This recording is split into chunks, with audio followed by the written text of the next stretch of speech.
Welcome to Books at Berklee. I'm Judy Pinnolis, your host, and today we have Rebecca Marchand. Rebecca is professor of course studies in music history. She began teaching at the Boston Conservatory in 2009, having previously taught at Boston University, Bard College, and Providence College. Marchand teaches undergraduate music history, writing about music, communicating about music, and graduate seminars and topics related to modern, avant-garde, and experimental music. Rebecca serves as faculty director of the Etude Scholars of Berklee. Etude is the acronym for Enhancing Teaching Through an Understanding of Diversity and Equity. Rebecca earned an MA and PhD in musicology from the University of California, Santa Barbara, with a certificate in college and university teaching, and holds a PSc in Performing Arts Administration from Emerson College. She also serves on the board of directors of and is a cook for Community Cooks, a Boston-based nonprofit that mobilizes teams of home cooks to provide meals for partner agencies such as shelters, after-school programs, recovery programs, and more. Welcome, Rebecca. Thanks so much, Judy. Thanks for having me. This is great. Well, I'm delighted. Today we have a rather special edition of Books at Berklee. We're not talking about one particular book, but rather about your self-challenge of reading 50 books in a year. A 50-book challenge is quite a lot of reading, almost a book a week. When did this first come about? And tell our audience a little bit about exactly what this is about and why 50 books. Yeah, so I don't honestly remember how it came about. I think the first time I tried to read 50 books was about 2007. I was still sort of an active blogger back then, and I think it may have been sort of like a book blogger challenge kind of thing. Um, and I failed miserably. I didn't get anywhere near 50, I should say. And then I tried it again the next year and the next year, and I was getting maybe up to 20, 25. So I kept at it, but then last semester, I'm sorry, last year I went on sabbatical in the spring. So I had set a goal for 40 books, I think. And then as time went on, I was getting very close to 40. So I just moved the marker a little bit and then it was 50. So, I had more time to read because of my sabbatical for sure. That's part of it. But I also think the number's a bit arbitrary. It provides me a little external motivation to to choose to use those 10 to 15-minute chunks of time that I have waiting for the tea, taking the tea, whatever it is, to read. Well, what do you want to achieve per se in terms of reading a large number of books? I think I just want to read and learn and experience. And I don't care so much about the actual number. It's just a goal, and I'm a goal oriented person. Mhm. Um, and I've learned over time that like 40 books is probably like a good goal for me. Again, leveraging my sabbatical that turned into 50 books. I have set 50 books again as a goal because now I know I can do it. But I think it's just interesting too because I have friends who read 100 books a year, Wow. you know. And read includes maybe audiobooks. It also can mean like, just sort of light novels or whatever. I think there's so much that goes into these goals that what I try to do is focus on things that will give me a diverse experience, getting insights into things that are very outside my lived contexts, but also I try to engage with a certain amount of books that my friends are talking about and reading so that I can be part of that conversation. Right. There's so much out there. Yeah. How do you get most of your books? Do you use libraries or other sources or what? So I have a lot of unread books in my house. And according to Umberto Eco, that's a sign of a great mind. So we're going to go with that. Yeah. Um, so, I mean, I've been trying to stop buying books. If they're for work, if they're for musicology related things, then I say it's okay. But I've been using the library a lot. I just restarted my library account, public library account last year. I live a block away from the Somerville Library. So I've been using that a lot. I've been enjoying Libby. I get ebooks on Libby, and I get audiobooks from Libby or from Audible.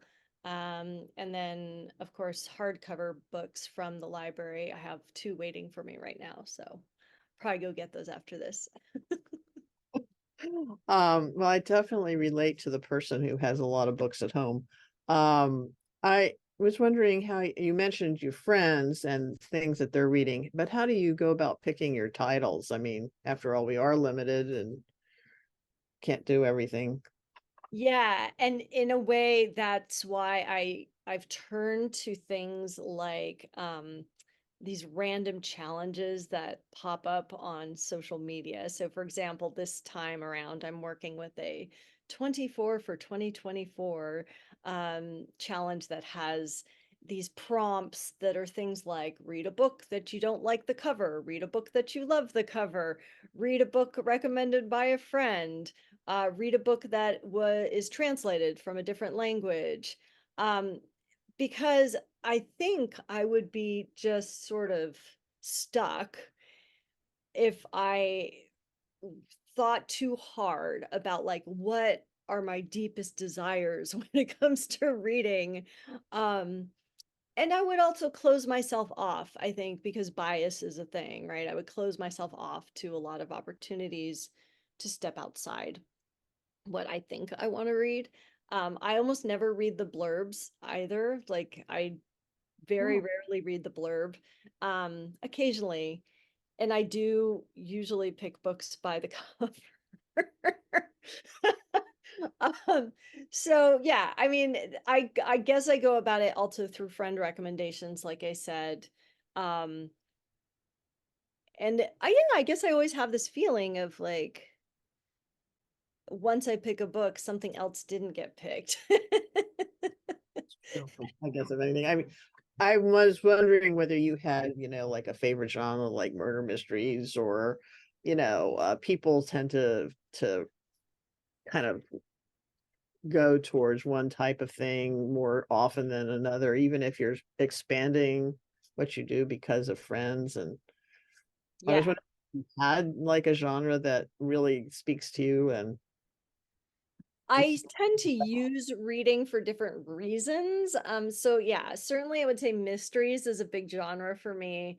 In the summer, I'm just like go whole hog on mysteries mostly. I do like mysteries.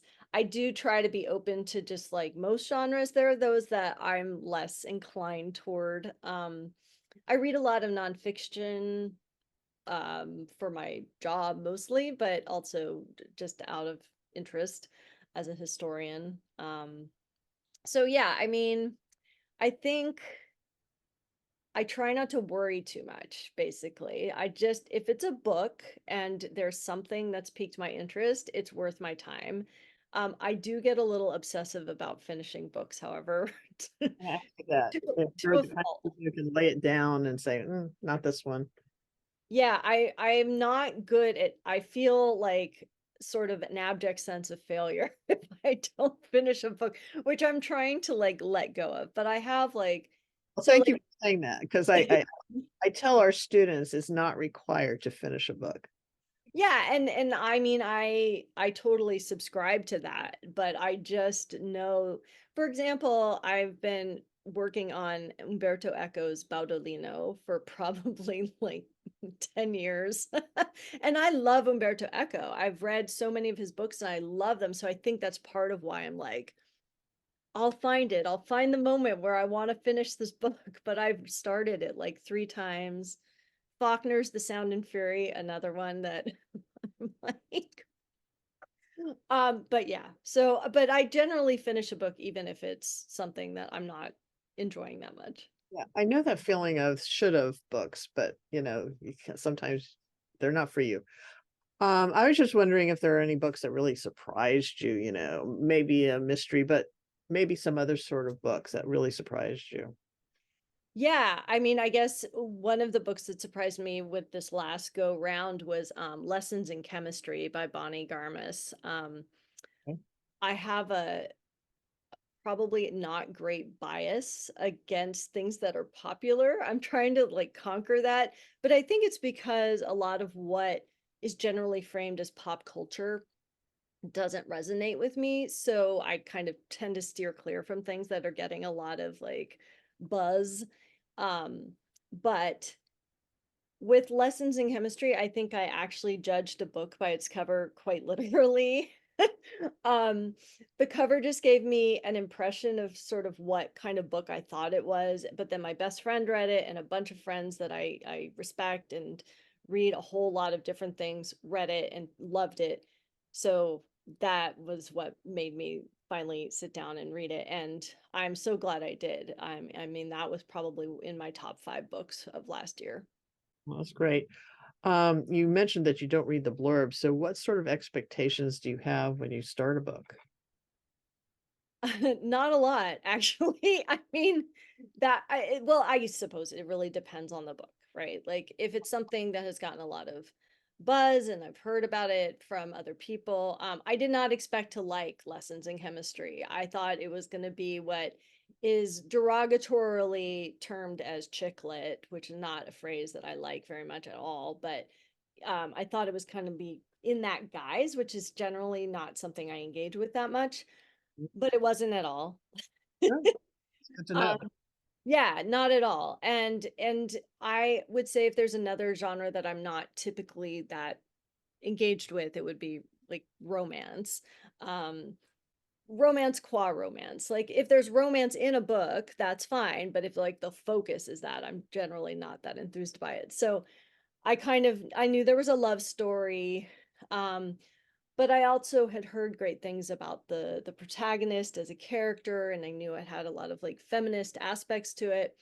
So that's, I know enough to have inroads when I sit down to read. Why I avoid the blurbs if I can, it's just because I feel like, that's what they want you to get out of it. It's what the publisher wants you to get out of it. And sometimes I just want to kind of be with it and not have that interference. Right, get your own expectations when you after you read it. Um, do you feel that the time you're investing in all this is worth it for you? And what would be like some of the benefits you're getting Yeah, it's a good question. besides racking up that self list? Yeah, I mean, it's really not about the goal necessarily. It's not about like being able to say I read 50 books or whatever. It's partially an intentionality to move away from other ways I might be spending time, like doom scrolling, checking my phone, although I do read Kindle stuff on my phone. And just these other types of activities that occupy what's called time confetti.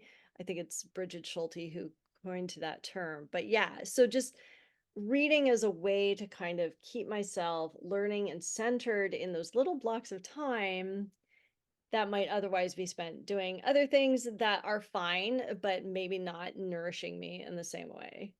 Well, that's great.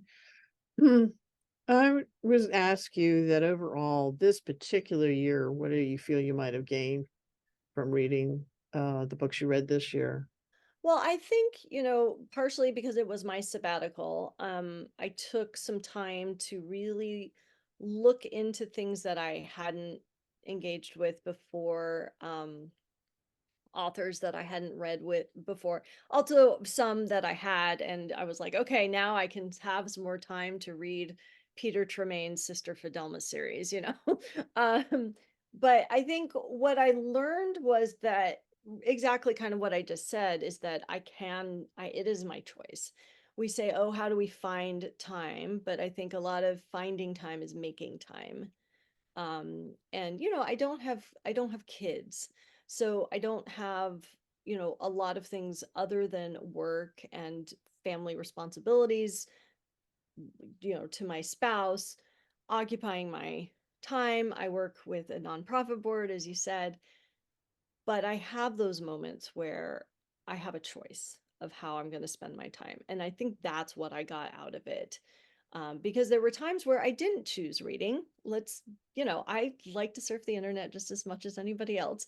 Um, but I think I came away from that year of reading more intentionally with I just felt more enriched as a person. I felt like I walked through the world having a better sense of the many different facets of existence. And that sounds really lofty, and I don't mean it to. It makes me feel like, okay, this day is presented to me, and I now am a slightly changed person from before I read that book, And so how's that going to play out in my life? I was curious because you mentioned you try to stay away from books that have a lot of buzz and so on, but I was wondering if you do go into lists like, New York Times or, book reviews or other things like that and look at that and, say, oh, that really should be on my radar. I don't read reviews, certainly, before I read a book. Like, I'll read a blurb before I read a review. Um, and I think that's just because I don't want that bias. I don't want somebody else telling me what they thought before I have a chance to know. But yeah, I mean, I do keep an eye on what's on the New York Times bestseller list, but I'm also, I'm trying to get through all the Pulitzer winners, things like that. Oh, Um, tend to be sort of what motivates me. Um, and then I'm on a lot of different book related social media platforms. So, things that keep popping up there are yeah. often what I'll be like, okay, now I like, well, that's what happened with lessons in chemistry. I'd like avoided it. And then I tried to get it via the library, and it was like 3 month waiting period. I was like, okay. So I waited the 3 months, and then it just became available. And that's actually another way that I sort of just determine what I'm reading. It's like when it shows up, I'm like, okay, I got 2 weeks. I got to finish this. Well, that's true, that does give you a time frame. I was wondering if you're planning to do it again, do this self-challenge. Yeah, I've set my goal for 50 books on Goodreads. According to Goodreads, I'm 7 books ahead. um, but yeah, I mean, I definitely have a goal in mind. I'm gonna be fine if I don't make it. Like that, that's okay too. But I've been enjoying my way through Octavia Butler's Patternist series. Mhm. And I That's an interesting series because the chronological order, it's kind of like Star Wars. The chronological order of the story is different than the publication order. So we have sort of the benefit of being able to read them in chronological order. Um, so I've been working my way through that via audiobooks. I'm reading Jenny Zhang's Four Treasures of the Sky right now, which is very heavy. It's a beautiful novel. It's about a young girl who dreams of being a Chinese calligraphist, but is abducted from her, like a fishing village where she's living, and then she gets sent to San Francisco where she's in a brothel. And it's really, the backdrop is the Chinese Exclusion Act. So I knew going in it wasn't going to be an uplifting story, but the character is so beautifully written, and so the protagonist is just inspiring as a character and a human being. So I'm really enjoying that. So yeah, I mean, I'm just kind of doing my thing, and we'll see if it turns out to be 50 books or not. Well, yeah, I mean, go as you go. You mentioned that book that you're reading, but I was wondering if there's another one book or two that were your favorites that we could talk about a little bit deeper and more detail about what was appealing about the book. You mentioned the character and the one this one and how inspiring the character was. Are there other books that are your favorites or what was appealing about them? Yeah, it's funny because people often ask, like, what's your favorite book? Or like, what's your favorite piece of music? I'm like, how do I answer that question, right? It's like, but from like the series that I read last year, I'll say again, Lessons in Chemistry. What I liked about it specifically is that it, while it had tropes that are common to feminist literature, it didn't resort to the same cliches that we often see. And there's a character in the book who is a dog, and I thought that it was sort of the best anthropomorphic characterization of an animal that I've read in a long time, and in service of understanding the dog, not in service of like the human side of things. So the dog actually has a presence. And I don't know if you've read the book or you've seen the show on Apple TV. That's another interesting thing too, because I usually am like, "Ugh, I don't want to watch the show. I read the book and I enjoyed the book. The show's going to ruin it for me." That was not the case here. Oh, The series is quite good, and they differentiated it enough so that it made it worthwhile for me to watch the series for the series, that it wasn't just like, oh, book translated to TV show, you know? mm. Um, so, but yeah, I would say that that book really, I also liked that the protagonist was quirky, and not that, I tend to be drawn to that, and not conventional in a lot of ways, um in a backdrop that, 1950s and 60s, where women were encouraged to be conventional, and let's just say, um so I thought that that was great. I The roll other, my eyes at this point. yeah, yeah, Yeah. yeah, exactly. Exactly. And then the other book I read last year that I thought was really surprising was Tomorrow, Tomorrow, and Tomorrow by Gabrielle Zevin, I think the name is. That was another one, like Lessons in Chemistry. I was skeptical going in because I knew it was about gaming, video gaming, which is not a world that I engage with in at all. Um, but the characterizations and the sort of realness of the love stories, they were uh complicated and messy, and not, they did not follow like an archetype trajectory. I thought it was beautifully written, and I would say that to the extent I actually became slightly interested in gaming. So that's that's a pretty big endorsement. Well, so the influence of what you read can have ramifications in the rest of our lives and the other side of our life. Um, I was wondering, you've mentioned that you read a lot of novels and some musicology because that's what you like, and you like that. I was wondering if there was anything that you read in this past year you would like to recommend to the Berklee community members who are musicians and artists that would have interest for them. I feel like I'm going to disappoint you with my answer when I say I don't. And that's actually because I feel like reading is such an individual experience. In my experience, in my opinion, but more generally, I guess I would encourage everybody to step outside their immediate contexts and engage with writers who will show you something new. Um, I make sure that my reading includes authors that hold identities that are other than mine.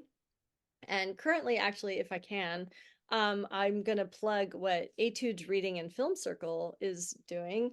We're looking at Trisha Hersey's Rest is Resistance. And this is a phenomenal book, basically talking about the uh, overwhelming impact of capitalism and white supremacy on everybody's lack of rest, but specifically, people of color and Black people who have been, really, really impacted by capitalism and white supremacy in many, many ways, but specifically in this instance, health wise, and the lack of rest is having a much bigger impact on Black populations. And that, is important. It's important to know. So That's one thing. I will also say, like, we have so many Berklee authors, and I'm so grateful to books at Berklee for amplifying that. I'm reading Rob Legue's A Liturgical Play for the Medieval Feast of Fools, which I know you highlighted on this series. Great And book. it's a great book, and I'm a musicologist, like Rob, and I am a armchair and medievalist groupie is how I refer to myself. My specialty is contemporary music, but definitely love early music. I'm teaching medieval music history right now. So that's been great. So I would say, like, if I have a recommendation, learn what your colleagues are writing about, read what they're writing about. Even if it's something that you might not immediately interest you, it's a way to engage with them on a whole different dimension and level.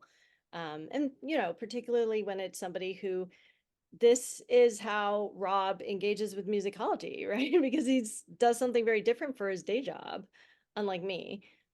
So I think, like, that's a wonderful way to really become closer as a community, is to read each other's works.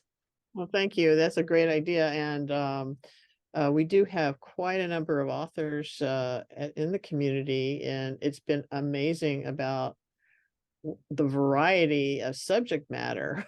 It's all over the place on subject matter. Yeah. So people have a lot of choice there. Well, I, appreciate you both for talking to the Books at Berklee today about what your project is, this reading challenge. And as you said, we're trying to highlight materials that not our faculty have written, things that are in the library that are going to be of interest to people that may or may not be exactly in what they're studying. And so they can broaden how they're seeing the world and how they think about the world, and just get out there and, read some things. And novels are great too, because they give us plenty of insights into what's going on and how people operate and all of those good things. So Yeah, and it's art, fiction is art, and I think it's important to engage with that as well. I mean, every book you see behind me is nonfiction, musicology related books, right? So yeah, I have that, but I need something else too. My brain needs something else to move to and to rest in and to learn from. So I think, that's why I'm focusing on fiction. I could certainly talk about, like, my favorite musicology tomes, but I don't think that would be nearly as interesting. well, music doesn't happen in a vacuum.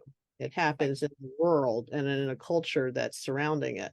So understanding those cultures and those historical periods and all of that, we know that that's important to understanding the music, but also the other arts that were happening at the time, not just the history of one particular set of composers or styles or whatever. No, Yeah. that gives a more rounded impression about how people were thinking, or, ideas that were threading through different arts and different cultural aspects. Always a good challenge to do that. Yeah, absolutely. Well, thank you so much for talking to us today. I was really particularly interested in this because I am reading these books for Books at Berklee. And, it's been a very varied experience to do that.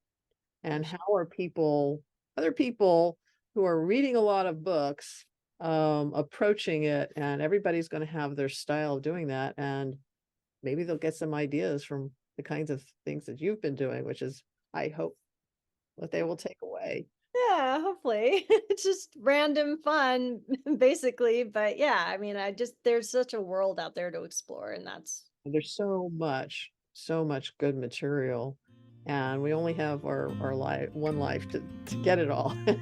As Yeah, much I as know. possible. Yeah. All right. Thank you so much. Thank you so much, Judy. It's been a pleasure.